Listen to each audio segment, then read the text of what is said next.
সময় হযরত বেলাল রাদিয়াল্লাহু তাআলা আনহু তিনি আল্লাহু আকবার বলে আযান দিতে আসেন।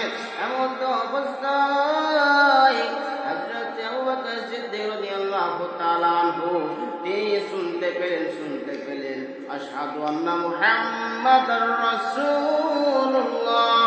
যখন আশহাদু আন্না মুহাম্মাদার রাসূলুল্লাহ বলেছে হযরত বেলাল হাবশী হযরত আবু বকর সিদ্দিক রাদিয়াল্লাহু তাআলা আনহু রাসূলুল্লাহ সাল্লাল্লাহু তাআলা আলাইহি ওয়াসাল্লামকে ভালোবেসে ওই নবীর নাম শুনে চোখে চুম্মা দিলেন। আমার নবী মায়ার নবী রাহমাতাল লিল আলামিন নবী এই জিনিসটি দেখার পরে বলতে আসে কোন ব্যক্তি যদি হযরত আবু বকর সিদ্দিকের মতো আমার নাম শুনে কোন ব্যক্তি যদি চুমা দেয় আল্লাহ রাব্বুল আলামিন সেই ব্যক্তিকে জান্নাত নসিব করবে। আমার দয়ার নবী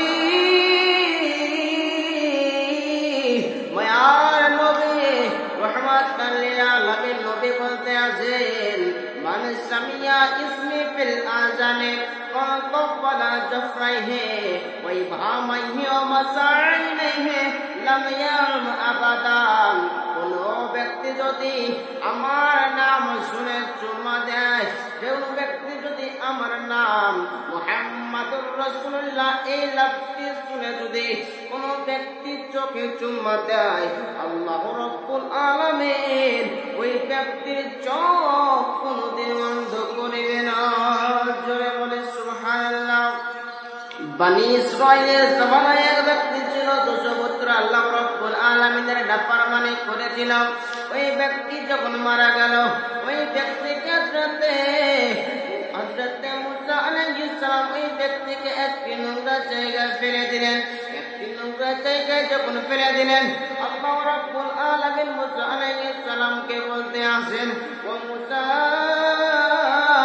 ওই ব্যক্তিকে নোংরা জায়গা থেকে তুলে আনো, আনার পরে দাফন কাফন করে দাও। হযরত মুসা আলাইহিস সালাম ওই ব্যক্তিকে নোংরা জায়গা থেকে তুলে আনলেন, আনার পরে দাফন কাফন করে দিলেন। আল্লাহ রাব্বুল আলামিনের কাছে আরজ করতে আসে হে পরওয়ারদিগার আলাম মাবুদ এই ব্যক্তি তো 200 বছর নাফরমানি করেছিল, আমার কোনো কথা শুনে নাই, কিসের জন্য দাফন কাফন করতে বললেন? আল্লাহ রাব্বুল আলামিন বলতে আছেন এই ব্যক্তি যখন তাওরাত শরীফ খুলতো, রাত্রি বেলাতে যখন তাওরাত শরীফ খুলতো, যে কিতাবটি তোমার উপর নাজিল হয়েছে তাওরাত শরীফ খোলার পরে যে জায়গাতে মুহাম্মদ সাল্লাল্লাহু তাআলা আলাইহি ওয়াসাল্লামের নাম দেখতে পেত সঙ্গে সঙ্গে দরুদ পড়ে চোখে চুম্মা খেত।